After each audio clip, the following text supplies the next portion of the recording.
Hey, peace, peace, peace, peace, love, harmony, and light. With and sisters, this is Chief Kalanago.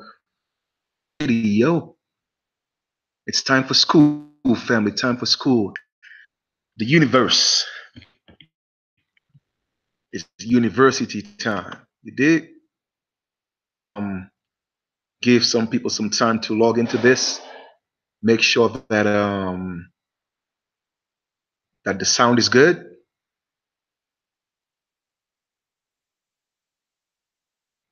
Hey, peace, peace, peace. All right, cool. That's what's up. We have sound feed right here. I'm just gonna give you guys some time to tune into the live feed because, of course, you know this is important information. American Aborigine power. You already know. You already know. You already know. That's what's up. Give some people some time to get on. Guess what I realized, right? Playing themselves, yo. They be playing themselves because so why every time I do a video, it be having like 20 something like 800 views, 900 views, 1,000 views. I go into the back office and I look at the analytics. Video be having almost views like in at least 4 or 5 days, but they are not showing it on the YouTube, so they hating. They know Chief Kalanago is doing something. Brennan is so powerful. They are preventing people from seeing the correct amount of views because I'm telling you, I just seen I went to check the analytics, right? And I'm seeing that the video I did 3 or 4 days ago in the back office or the back whatever you want to call it, 27,000 views. Actually have right now when you look at it like from outside, I'm only seeing about 800 views. So YouTube is trying to play me. They're playing me, but it's all right though. Stop. They're not gonna stop the message from going out. So it's all right. YouTube, y'all cannot stop anything. And if I'm accusing y'all falsely, then I apologize. But I'm telling you, I just look at my analytics and all the videos have over 20 something thousand views from like the perspective of what you looking at it at. I'm only seeing about 100 views. So it's high. I had some people to stop us. I already know. I already know. I already know. But it's all good though. They cannot stop this. They can't stop this. They can't stop the American Aborigines from shining. So with that being said, I hope everybody's having a great day. It is, they say it's Sunday. Well, hey, much respect to Mama. Just want to say, give ancestors, giving thanks to my ancestors for continuing, just every day, the motivation that they give me to continue to do what I do. Because man, every day, I gotta face stumbling blocks. I gotta face families. I gotta face friends. And it's tough. It's tough. It's tough. It's tough. And just the ability to just always be able to stay focused and stay motivated and stay encouraged. It's a toll sometimes. It's a toll. So sometimes I just got to go into my own little world so that I could just motivate myself and inspire myself. But with that being said, I'm gonna stay inspired because I know this is bigger than just me. I'm gonna stay focused and I'm gonna continue to put in the work that my ancestors brought me here to do. Because a lot of times, even our own so-called relatives, they say family, but relatives, they may not see your purpose or your reason or why we do what we do. They may think we are wasting our life and stuff like that. But man, let me tell you something. If only people knew the sacrifices that a lot of us are making to do what we do, to bring what we bring to you. You have no idea. And I'm certainly sure my sacrifices may not be greater than anybody else's, but I could only speak for myself. I could only speak for myself. And it is not that my relatives don't love me, but what they don't see the progress in what I'm doing. They don't see the value in what I'm doing. Because a lot of times success to people, an ideology of what was presented to us from colonizers. Success to me is being able to, and without people telling me what to do, without people forcing me into their ways, their ideas, that's success to me. Success to me is being able to walk down the street and not have cops bother our children.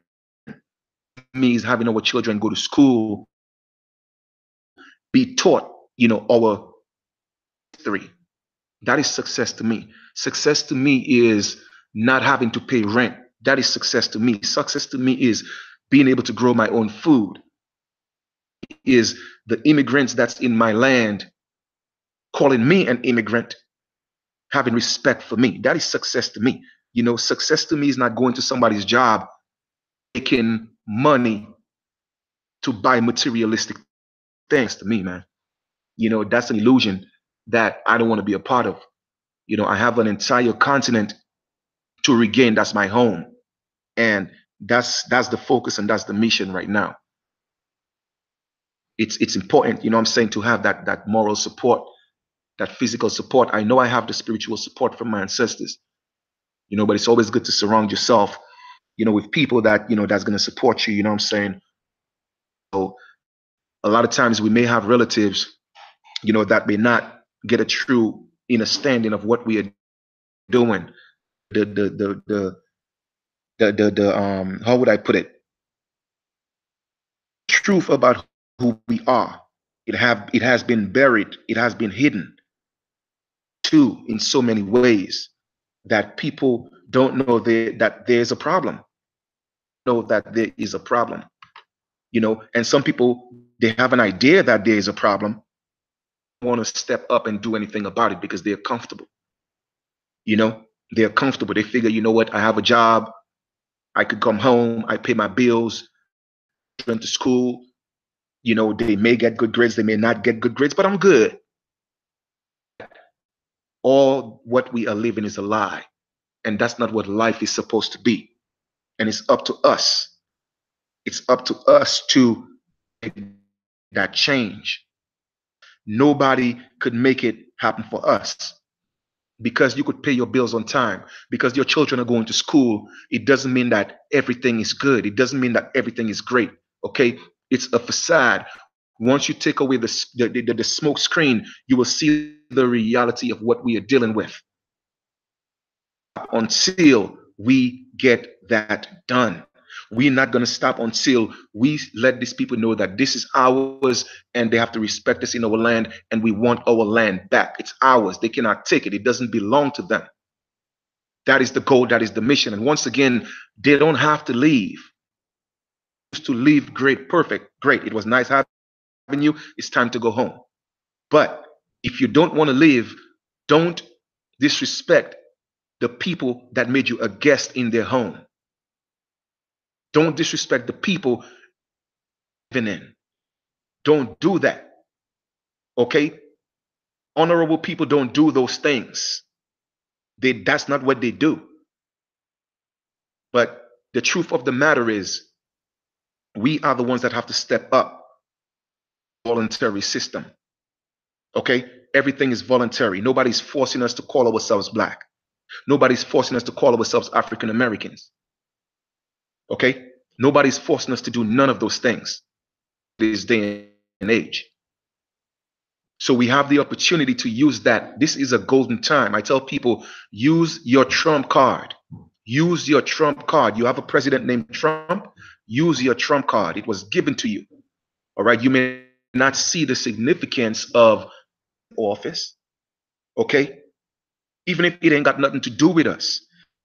But remember, the same people that are trying to colonize us and oppress us, there are other people, power, or even more powerful, fighting on our behalf. On our behalf. People have to realize that this is a world where they live in an imbalanced world. The problem is the people are out of balance, not the universe. The universe is always in balance. It has the yin and the yang, and also it has that neutral point. So as above, so is below. It has that neutral point, i.e., a coin. A coin has three sides: the head, the tail, and the side. If you put it to stand up, it's going to stand up on the side. Don't think that the entire world is against us. No, there are people in power that is fighting on behalf of indigenous people, fighting on behalf of American Aborigines. At the same time, there's people fighting against us as well. How do we win this fight? We win this fight by gravitating to the people that's fighting for us. Okay? But first, we have the people that's on our side. We have to identify those people. Not everybody is your enemy. And we have to stop turning everybody into an enemy. More spiritually in tune. We have to be more spiritually in tuned so we will be able to disseminate or decipher the real from the fake. Because even a lot of people who look like us, frauds and the biggest fakes among us. Okay? They will laugh in your face, they will smile in your face 100%. You know what I'm saying? Look at the conscious community. Those people look like us, but what are they doing? They're selling us out. So at the ending of the day, my brothers and sisters, okay, look at people, judge people by their works. It's okay to judge people. There is nothing wrong in judging. However, when you judge without merit, that is a problem, in my opinion. Street, right? And I see a citrus tree or citrus leaves, I could assume that it's an orange tree. I could assume that it's a lime or a lemon tree. I could assume those things. For certain that that tree is actually a grapefruit, a lime, or an orange, or a lemon tree. Shouldn't I know by the fruits that it produces? That is the only way I'm going to know. When I look underneath the tree and I see some grapefruit, I see some lemons, I could say, oh, you know what? Damn, I thought that was a grapefruit tree. I'm seeing the lemons. So you know what, tree? I apologize. I called you grapefruit, but you are not grapefruit, you are lemons. In other words, I judge the tree without seeing the fruit that it bears. It is the same thing with people. Too fast to judge. Let us see the actions of the people. Let us see what they produce. Then it's okay to judge. Now we have merit to judge people. And that's why I tell people, yes, judge me. Judge me by my actions. Not just by my words. Judge me by my actions. Because sometimes when people get in situations, we as a people, we say things we may not mean. So I don't judge people too much on what they say. I could kind of like see past that sometimes. Again, it depends on the situation. Your actions always speaks for itself. It always speaks for itself. So with that being said, today's topic is Aborigines in the hood. Or let me just make sure I got the title down pat. Quoted. So let me just pull that up a little bit. All right. Today's topic, where is give me a second here, guys. All right. I know what it is. Okay, it's American Aborigines in the Ghetto-Hood-Projects. I'm letting you guys know we are the so-called real Indians. All right. Now I'm gonna break down a couple of things for you guys. I want y'all to take the notes, and I want y'all to put the pieces together because everything is a puzzle. Puzzle. Now, what we have to do is put the pieces together. How do we solidify? How do we say conclusively that we are the Indians that they speak of. Even if, yes, I've been showing you guys a lot of information. I mean, that alone in itself is proof, but I'm giving you more information. Okay. I am giving you more ammunition. I'm giving you more tools that you could stand on. Enough that you could stand on. All right. So the so-called people in the hood, the ghetto, the projects, the so-called thugs, they are the American Aborigines. They just don't know who they are. And one thing you have to be aware of, the ways and the manners and the customs of this. An American Indian never backs down. An American Indian is not afraid. Indian is fierce. That's why they call us savages when they are the actual savages, because we welcome them into our land with open arms. When their boats or their ships sank, we went, we got them, pulled them to shore, we fixed it, and we fed them, and we sent them on their way. So how is that the children of these pilgrims and these Puritans have no respect for the people who saved their ancestors in our home? A lot of times when a lot of them were being enslaved, and as slaves, not because we want them to be slaves, no, because we was protecting them. A lot of our ancestors used to get slaves so that we could protect them, even our own families, because if they were running around during the time of war as free men and women, or captured again and be slaves, but in a brutal sense of the word. So we took them in, okay, as slaves in a context of servitude. We are going to save you, but you have to serve us to a certain capacity. So we saved a lot of these white people. We saved a lot of these so-called native people. It was the other way around. We also helped save a lot of our African cousins. We did that because of the Cherokee Nation. All right, my ancestors, it was because of them slavery was abolished. It wasn't because of no damn Thomas Jefferson, or not Jefferson, Lincoln, Abraham Lincoln. It wasn't because of him. They always taking credit for everything that we did and everything that we do. Doing anything. Man, we built civilizations. Okay? We are the children of those who built the pyramids and the mounds.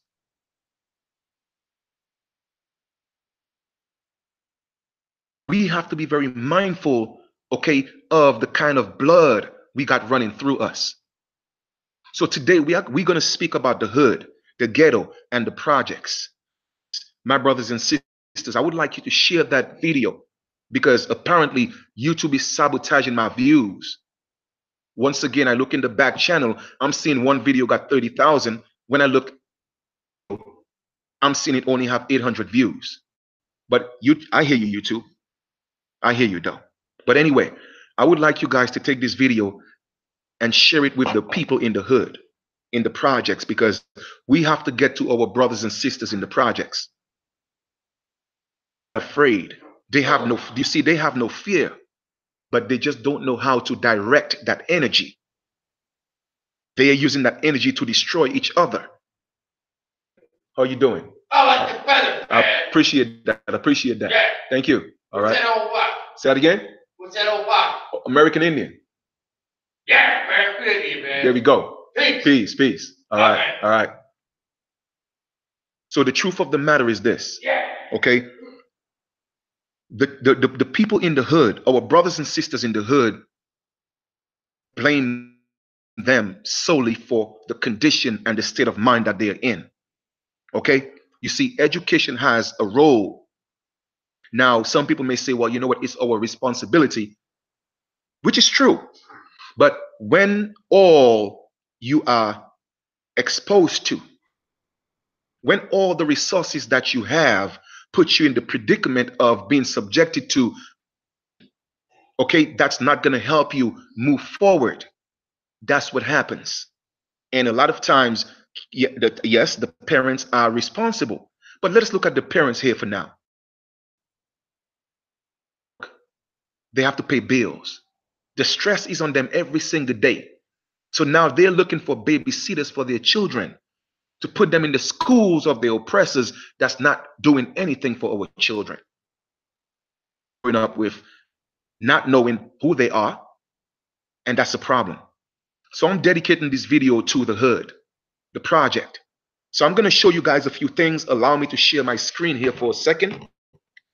You know, even if I've showed you in a lot of information that we are the American Aborigines, you have seen the transition of all the different they have given us until it got up to the point of calling us American Indians. Now, I'm going to show you exactly what they did with the American Indians. All right. So please follow along. I'm going to go to Wikipedia and I'm going to show you guys some information. So I need to know, are you guys ready? Are you guys ready? Let me know if you're ready to get into this right here. We are doing this for the hood. We're doing this for the projects. We're doing this for the so-called thugs. All right. We're doing it for the people they always shunning, the people they always looking down, the ones they call the menace to society. We are doing this for them today because those are our brothers and sisters. Yes, I did, but it's our job to uplift them and let them know who they are. It's our duty. Those of us who know we are supposed to help our fallen brothers and sisters. All right. So American Aborigine power all the way. So let us get into this. All right. Put them black fists down and put them feathers up. Period. Okay. So the first thing we're going to do is this. Just pull this together. Okay. We have 1924. Okay. 1938. And 1934, and then we have 1956. So the first thing we're going to do is we're going to go to the Indian Citizen Act. Now I'm going to share my screen with you guys exactly what I'm talking about. I mean, I have mentioned that before, but I haven't really gone in detail. Let us this thing down for you guys. Okay. Now, I'm certainly sure you could research because right now we are searching on research in your own time and digest this for yourself. But right now, I'm just giving you the information on how to proceed in terms of doing the research because a lot of times, a lot of people don't have that skill to research. So, you know, I'm playing my part. Okay, I'm playing my part. Now, we're going to talk about the Indian Citizen Act. Now, a lot of times when they speak of Indians, you know, we have this concept that Indians are the so-called pale-skinned people. Now, of course, we know that's not true. It doesn't mean that some of them are not light-skinned or some of them may be even considered somewhat pale to a certain extent because we have done a lot of mixing.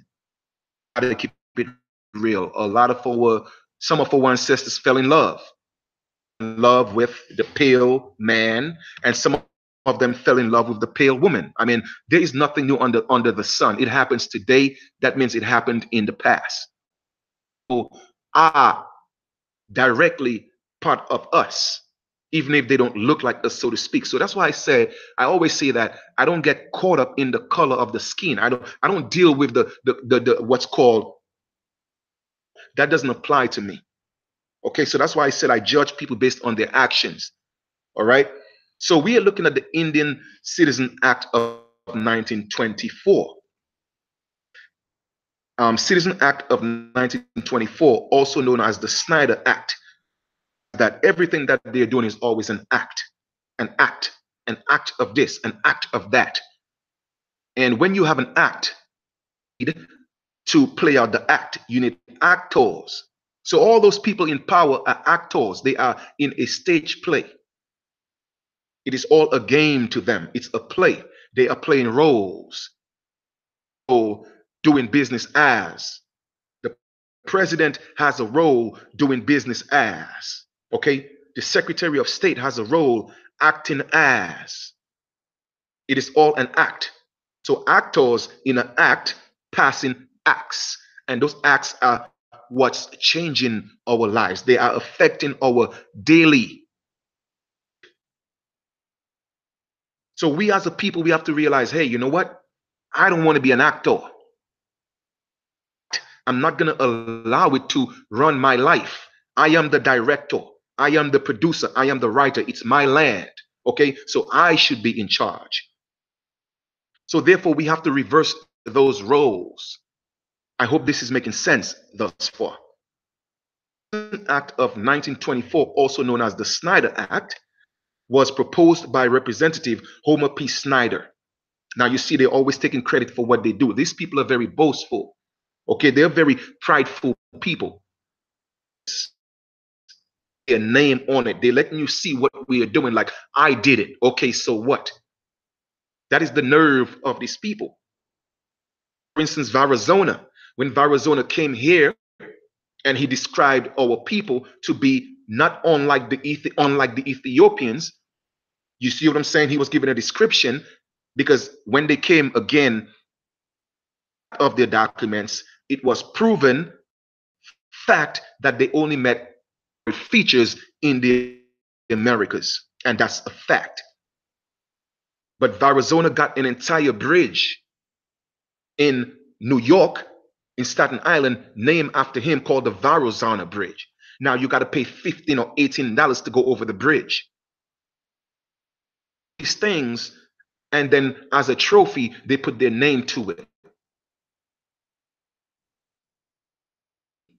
Citizen Act of 1924, also known as the Snyder Act, was proposed by Representative.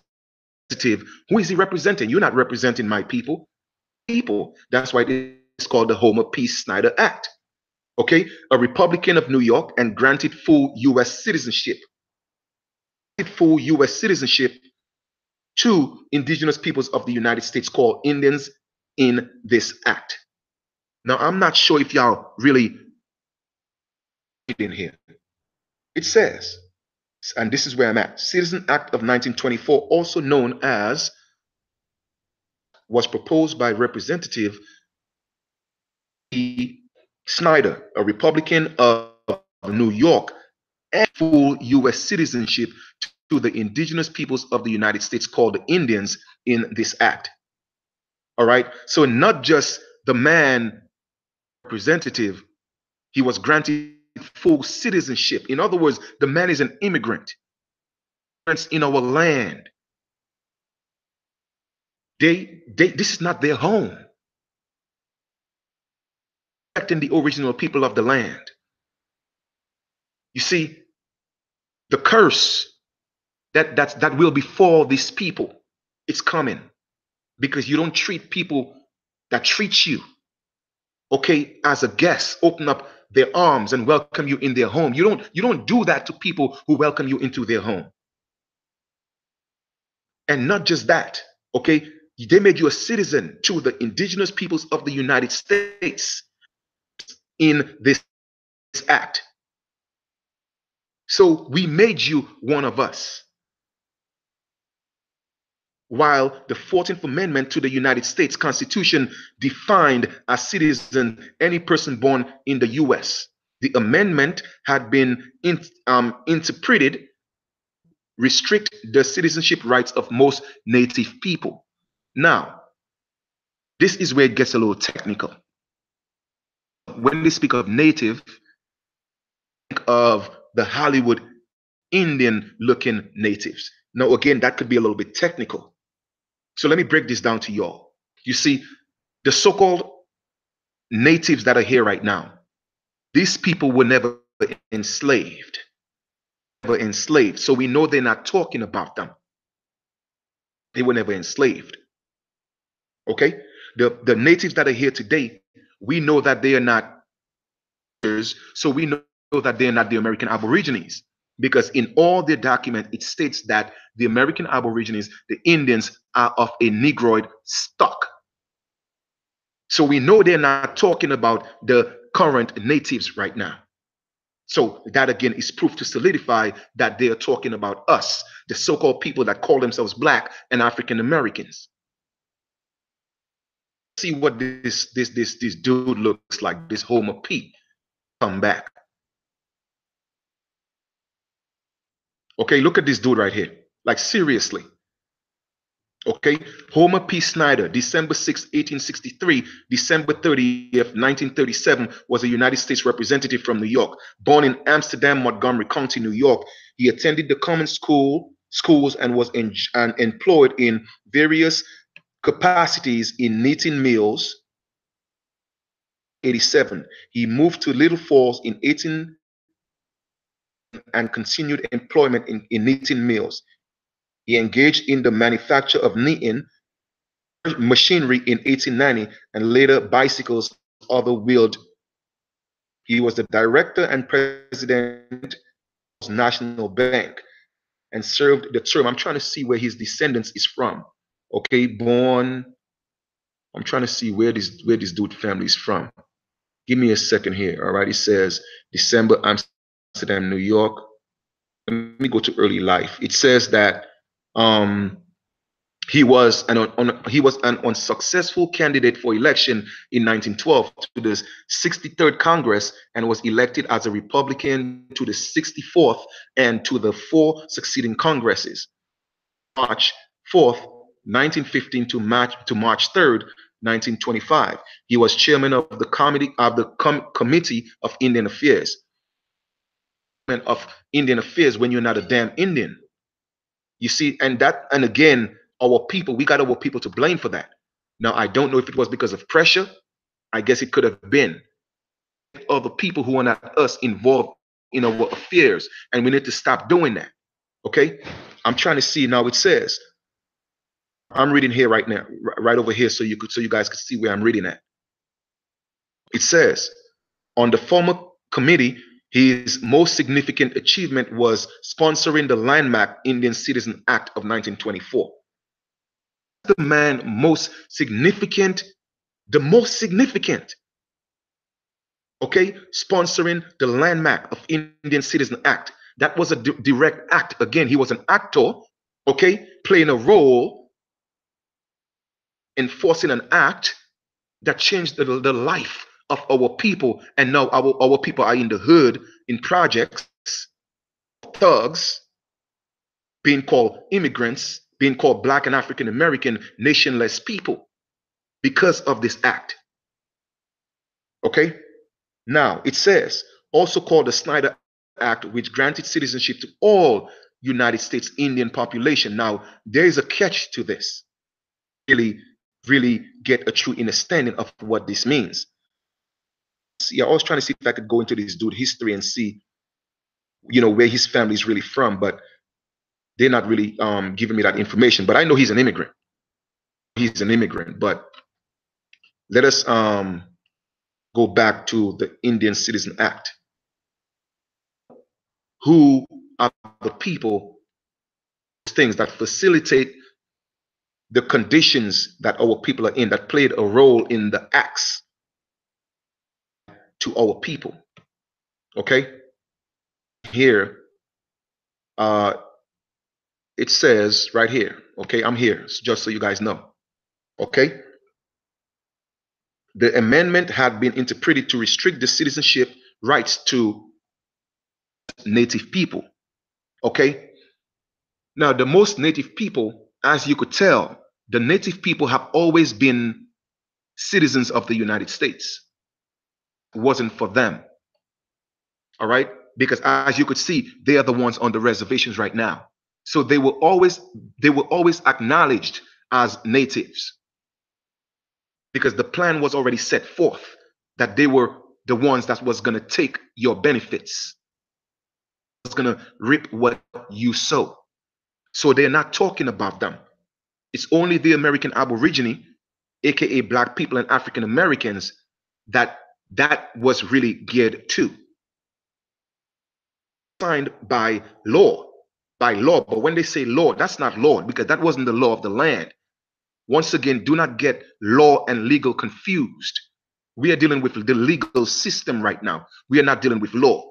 All what they have done and they're still doing is unlawful. However, it's legal because the people are allowing this legal system to control their lives. I hope y'all see the difference.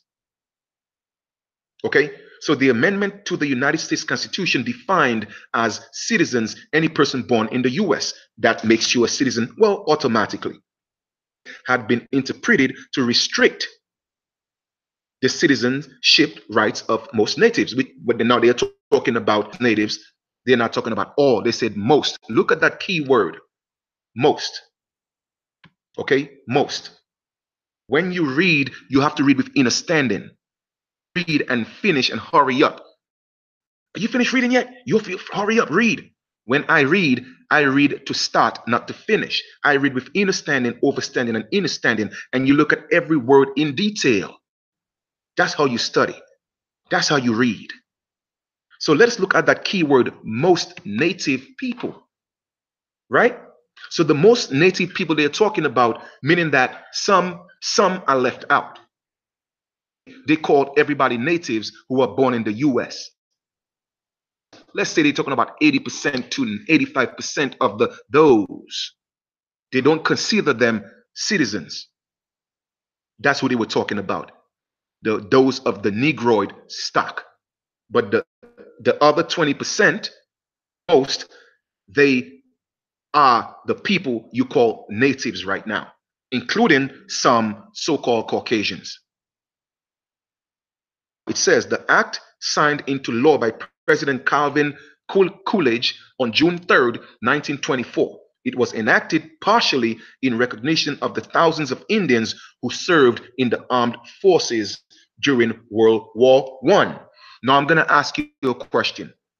Thousands of Native Americans today you knew that fight in World War I. I'll wait. Chief Kalanago don't play this. Break this thing down. So I'm going to ask you all again. Okay, how many so-called native, or where is the story or the narrative of these so-called natives that are here right now that fought in World War I? States fight in World War I. I'll wait. But there are countless amount of so-called black people, African Americans, who fought in World War I. So that act was partially in recognition of those thousands of Indians. They didn't say of black people because we were still calling ourselves Indians. Okay? And that was just in 1924. So how is that? 2 years later, people want to be black and African American and they're from Africa. And in 1924, you were still calling yourself Indians. Huh? Your grandmother, your great grandmother was still calling herself an Indian. Y'all gonna learn today. For real.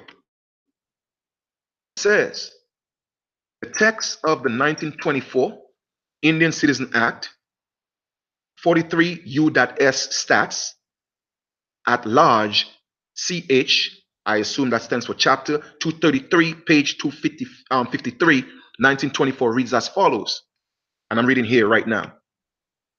It says, be it enacted by the Senate, representatives of the United States of America in Congress assembled, that all non-citizen Indians born within the territorial limits of the United States be hereby declared to be citizens of the United States. Now, remember, the United States is only a 10-mile radius, okay? A corporation that was situated on our land, only a 10-mile radius in the District of Columbia in Washington, D.C. A few territories, Guam, Puerto Rico, etc., etc., etc., okay? Even the United States of America is still a corporation. Okay, all these things these people are doing is playing games with us, and all that stuff is public information. All right, it says, I'm reading here right now. You hear, I'm going to read this again because I really want this to sink in. It says, be it enacted by the Senate and the House of Representatives of the United States of America, in Congress assembled, that all non-citizen Indians born within the territorial limits of the United States be are hereby declared to be citizens of the United States. Now, that act was passed to make sure that all Indians are citizens. Now, my brothers and sisters, I want you to pay very close attention to the next part of this. All right? Because everything is trickery. You see this part I just highlighted? Pay attention to that very closely. Or they made all our ancestors within the United States, whether it may be the state of the unions or just the United States, which is a 10-mile radius, citizens. They made them all citizens. Once they were born here, they made them all citizens. Okay? Obviously, we have always been here, so that we fell underneath that act of being citizens. The very interesting part, look at that word. Provided. Provided. Okay? Provided. That is a very key here. Again, when you read, you have to read with understanding, overstanding, and understanding. Okay? You have to make sure you read and understand what you are reading. Give me a second. So this is what we're going to do. Because I really want you guys to see what we are talking about here. So I'm going to take this word here, provided. All right? We're going to look at the definition. I'm certainly sure you know the definition. I'm not trying to say that you guys are fools. By no means I'm saying that. We're going to look at this definition, provided. I want y'all to see this with your own eyes. It's a condition. Let's look at that real quick. And then we'll go back to the subject at hand. Okay? Load up. To go in detail and break this thing down. You see, that's what true teachers do. Okay, we teach the truth so that people an understanding. So let us look at the definition of provided. It provided on the condition or understanding that. On the condition or that. Now let us go back to this document. It says providing. So therefore, on the condition that the granting of such citizenship shall not, look at this word, not, okay, not in any manner impair, okay, not impair. Let us look at the definition of impair. With understanding. That's how you do it.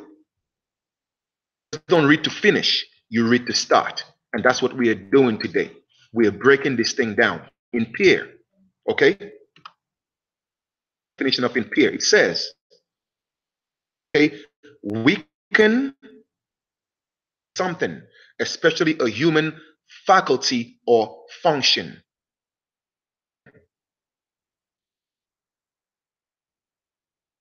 Okay? Impair, weaken or damage something, especially a human faculty or function. So the term impair specifically says especially, okay, deals with human faculty and function. So it is saying that they made us citizens, provided that on the condition that the citizenship, in other words, that making us citizens shall not in any manner, let's go back here, damage, weaken our human faculty or function. Here now. Or otherwise affect the right of any Indian to tribal or other property. Affect. Okay? Let us break this down. What these people are saying, so you know exactly what happened to you. Then you sure don't know where you're going to go. Teaching you exactly what we went through so you know how to get out of the situation. Affect on to make a difference too.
any because it